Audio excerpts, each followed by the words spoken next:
Ադրբեջանը Իրանին մեղադրում է ահաբեկչություն կազմակերպելու համար։ Ադրբեջանի պետական անվտանգության ծառայությունը հայտնում է, թե Իրանի իսլամական հեղափոխության պահապանների կորպուսի ծրագրած ահաբեկչական փորձեր են կանխվել։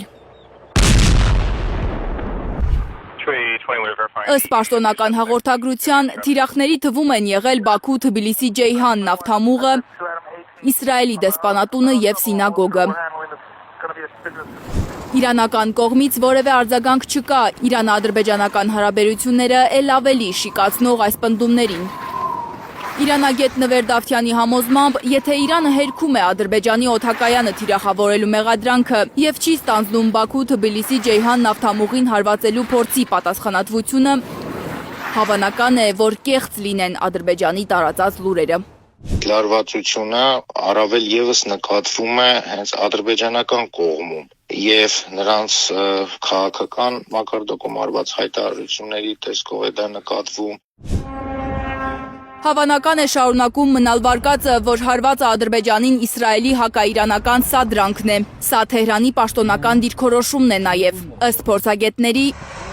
Միացյալ Նահանգները և Իսրայելը փորձում են այս հակամարտության մեջ ներքաշել Իրանին ցամաքով կապված որևէ պետություն։ Հարմար տարբերակը Ադրբեջանն է։ Եթե Բաքուն ռազմական գործողություններ սկսի Թեհրանի դեմ, օգնություն կգնա նաև Թուրքիան։ Միայն այդպես կհաջողվի հյուծել Իրանը։ Արդյոք Թուրքիան դա կցանկանա կամ թույլ կտա կամ կմիանա դրան, դա ինչ-որ առումով կասկածելի է ՆԱՏՕ-ի անդամ երկրների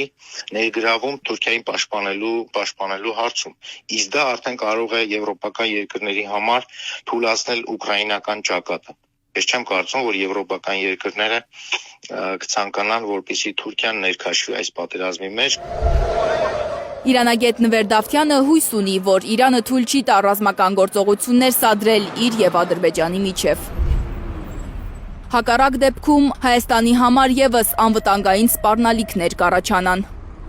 Բացառված չէ, որ նման սցենարի պարագայում ցամաքային զորքերով աջակցության համար Թուրքիայի կողմից փորձարվի բացել Նախիջևանից դեպի Զանգելանի շրջան Սյունիքի հատվածով ինչ-որ հատված ճեղքել, որպեսզի կարողանան ցամաքային մատակարարումներ իրականացնել։ Եվ մենք նույնպես այս առումով ներքաշվենք այդ վտանգների մեջ, սպառնալիքների մեջ։ Իրանի նախագահ Մասուդ Փեզեշքյանն այսօր իր ռուս գործընկերոջ Վլադիմիր Պուտինի հետ հեռախոսազրույցում է վստահեցրել, Իրանը չի հարվածել Ադրբեջանին։ Լանա Համբարձումյան, Գագիկ Տեր-Ղազարյան, Հայլուր։